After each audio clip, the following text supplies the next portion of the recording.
It was supposed to be a simple work trip. That's what I kept telling myself as I dragged my suitcase through the revolving doors of the Grand Meridian Hotel in downtown Chicago. A 3-day conference, a few client meetings, and then back home to my quiet apartment in Austin where my cat Miso would be waiting by the door, pretending he hadn't missed me at all. My name is Ethan Cole. I was 28 years old, working as a graphic designer for a mid-sized marketing firm, and I had been single for exactly 1 year, for months. And not that I was counting 11 days. My last relationship had ended the way most of mine did, quietly, painlessly, and with the mutual understanding that we were both better off as strangers. No drama, no tears. Just two people slowly realizing they were holding on to something that had already let go of them. I wasn't heartbroken. I was just empty, like a room that had been cleared out, but never redecorated. The lobby of the Grand Meridian was everything you'd expect from a conference. Hotel in November, slightly overlit. Smelling of carpet cleaner and coffee, filled with people in lanyards walking too fast and talking too loud into their phones. I joined the check-in line and pulled out my phone, scrolling through emails from my boss, Janet, who had reminded me 3 times that week to network aggressively and make meaningful connections. I had no intention of doing either. When I finally reached the front desk, the woman behind the counter, her name tag read, Priya, gave me a smile that was warm but carried the particular exhaustion of someone who had been smiling professionally for 8 hours straight. "Welcome to the Grand Meridian," she said, typing something into her computer. "Name, Ethan Cole. I have a reservation. Single room, king bed, non-smoking," she typed. She frowned. She typed again. "Mr. Cole," she said carefully, "I'm seeing your reservation here, but I'm afraid we've had a system error that's affected several bookings this evening. Your room, the king single, was accidentally double booked." I stared at her. "Double booked?" "Yes, sir. I sincerely apologize. The only room we have available right now is a double queen. It has 2 separate beds, full amenities, everything your original room would have had. The issue is that we've already assigned the same room to another guest. So you want me to share a room with a stranger? Only if you're comfortable with it. The other guest has already agreed. We would, of course, comp both of your stays entirely. The room would be free of charge, and we'll add a complimentary dining credit for each night." She leaned forward slightly, her voice dropping to something more genuine. "We're completely full tonight, Mr. Cole. Every conference hotel in a 6-block radius is at capacity. I've already checked." I looked at the line of tired lanyard-wearing people behind me. I thought about Janet telling me to make meaningful connections.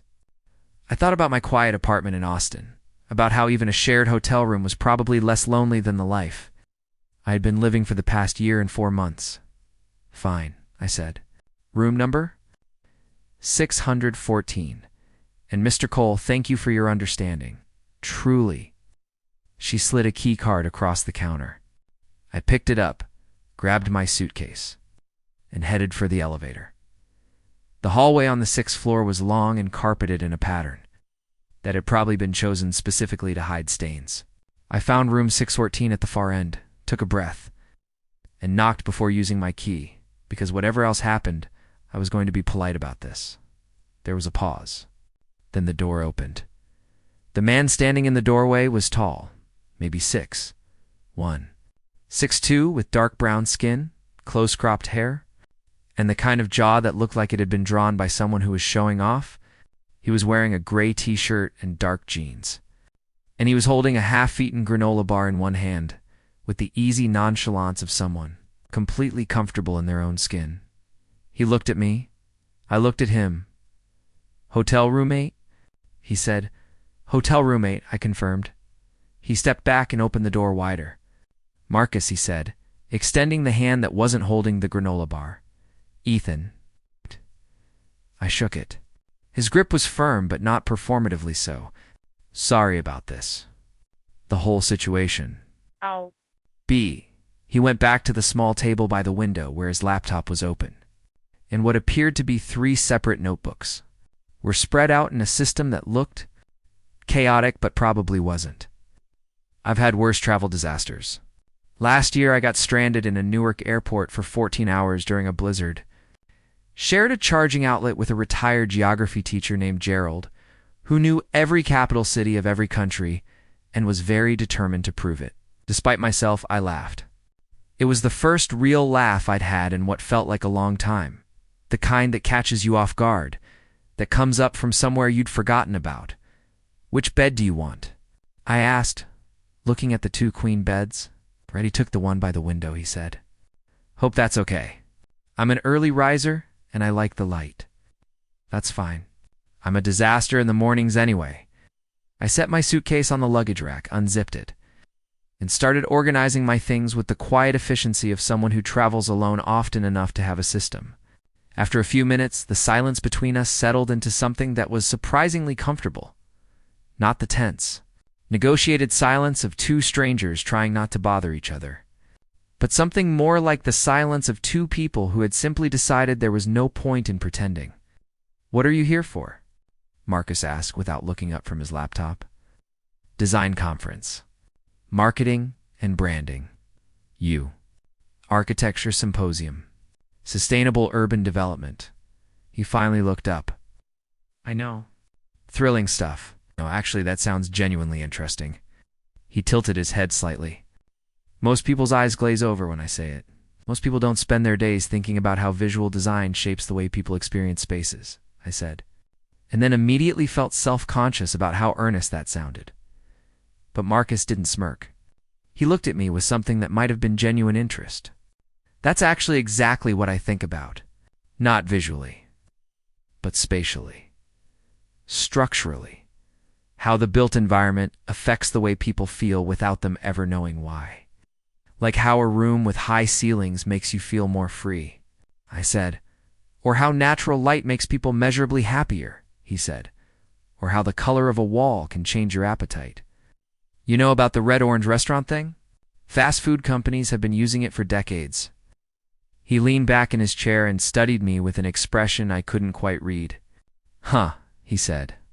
"What?" "Nothing." He smiled just slightly, just enough. Just wasn't expecting that. Talked until midnight. I couldn't tell you exactly when the conversation shifted from professional to personal, from the intellectual to the intimate. It happened the way those things always do, gradually and then all at once. We ordered room service because neither of us wanted to stop talking long enough to go to the restaurant. Marcus got a burger. I got pasta that turned out to be deeply mediocre, but that I ate without complaint because the conversation was too good to interrupt with.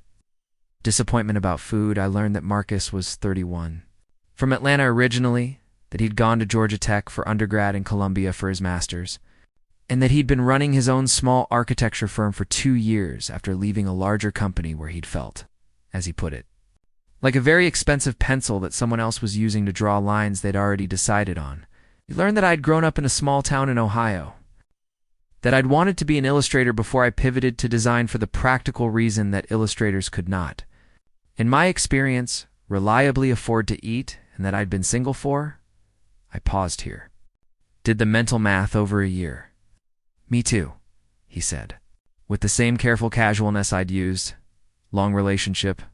"For years." He turned his water glass slowly in his hand. "We wanted different things. He wanted to stay in New York.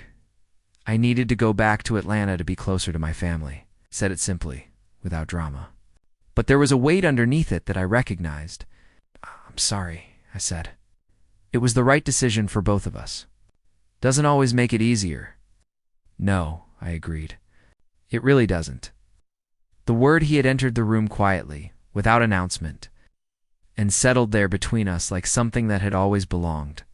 I felt something shift inside me, not dramatically, not the way it happens in movies, but gently. Like a window opening in a room that hadn't had fresh air in a long time. "Was with someone for 2 years," I said. "It just stopped working. I don't even know when it stopped working. I think I stayed longer than I should have because I confused habit with happiness."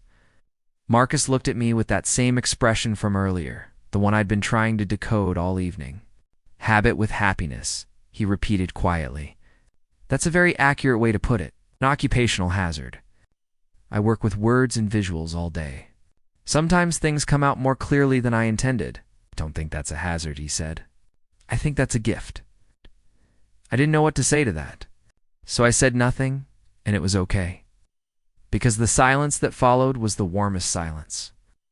I'd sat inside in a very long time. We went to sleep at midnight. I lay in the dark listening to the quiet sound of the city 12 floors below, cab horns, distant sirens, the particular low hum of a city that never fully stops. And I thought, abutho strange it was, that the worst thing that had happened. To me, all day a double-booked hotel room, a stranger, an inconvenience had also been the best. I fell asleep faster than I had in months. The next morning I woke up to pale, November light coming through the curtains, and the smell of coffee. Marcus was already up, sitting at the table with his notebooks open and a cup from the in-room. Coffee machine beside his elbow, writing something in handwriting that from across the room looked like organized chaos.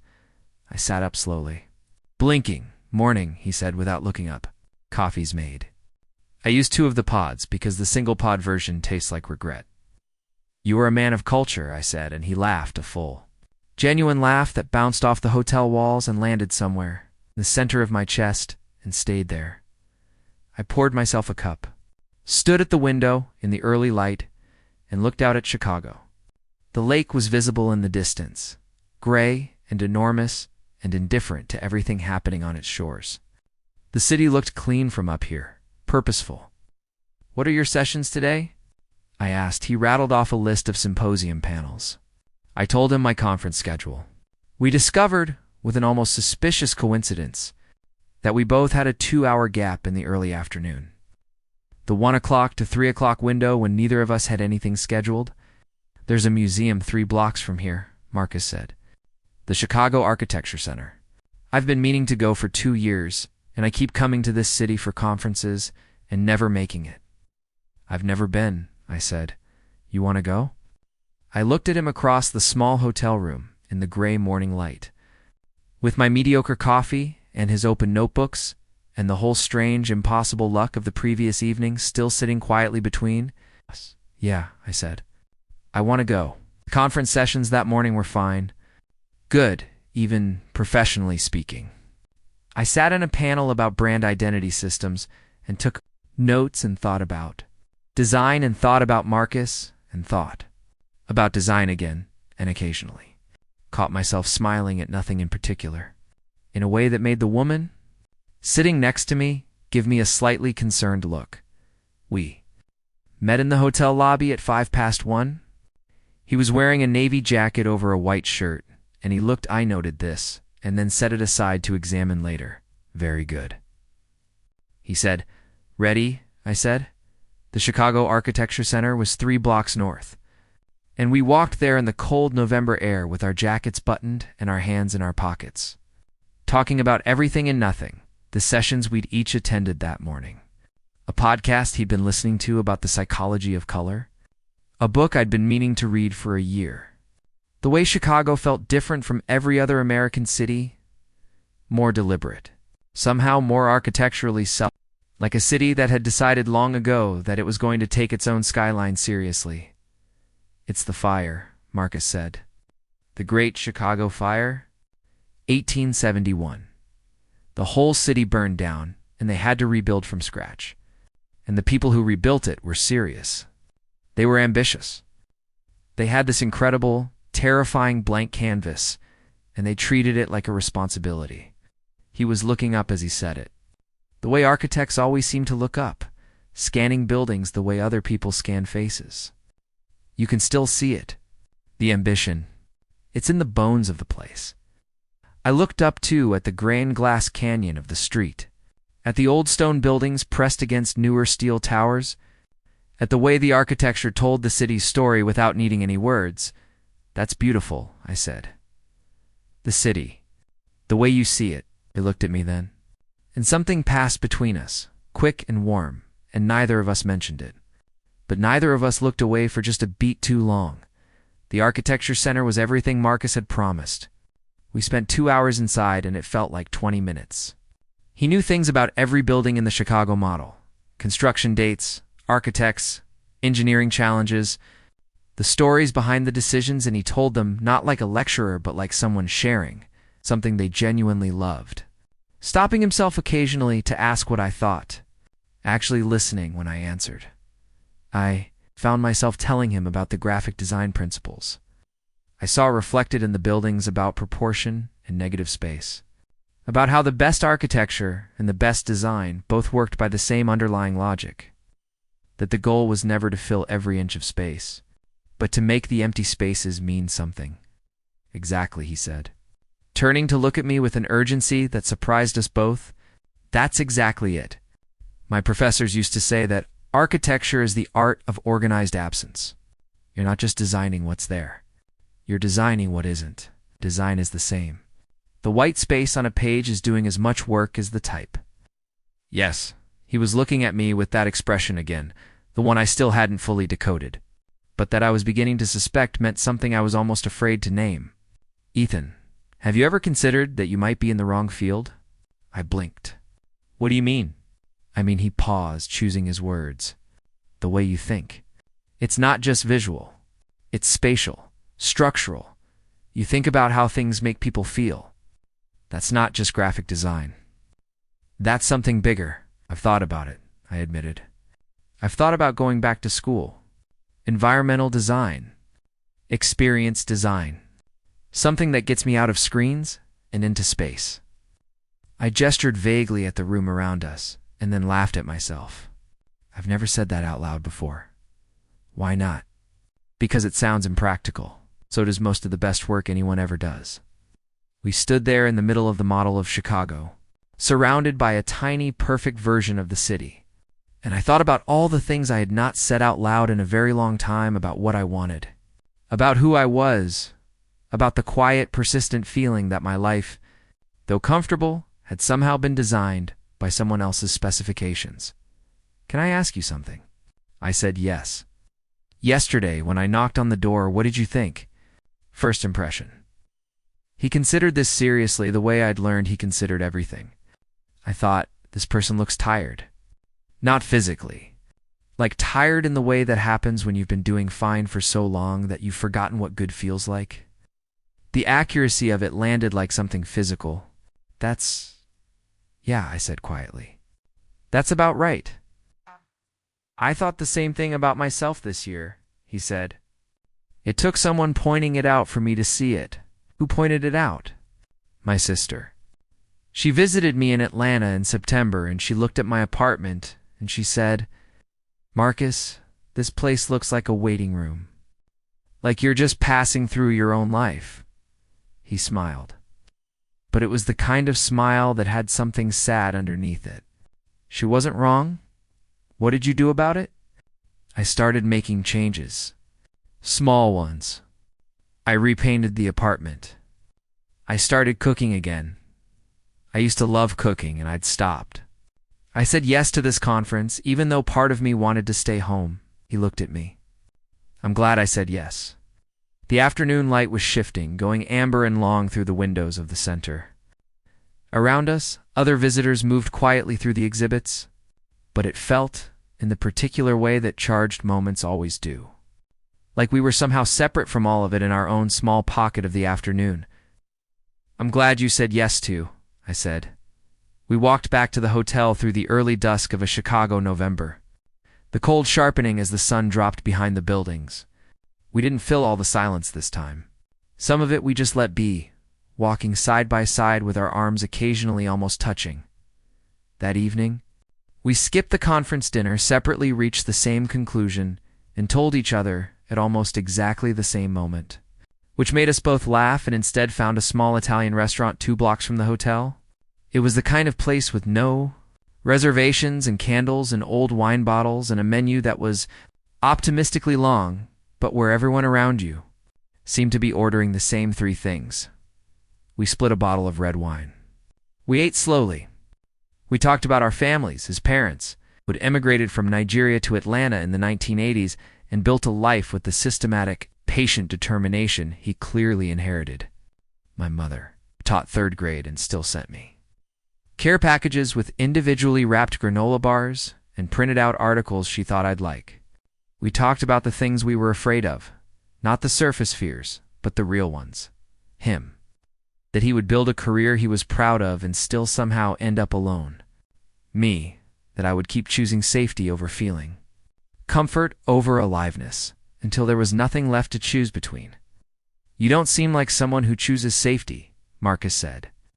You don't know me well enough yet, I said, and then realized what the word yet implied, and felt my face do something I couldn't control. Marcus noticed. He smiled into his wine glass, not to embarrass me, but warmly, like someone filing something away. Tell me something you've never told anyone on a first. He stopped. Started again. Tell me something you don't usually say. I thought about it honestly. I think I've spent most of my adult life being the version of myself that's easiest for other people to be around. I'm good at reading rooms. I adjust. And after a while you do it so automatically that you forget what the original version was like. He was quiet for a moment. The original version is doing just fine, he said. For what it's worth, it was worth more than he knew.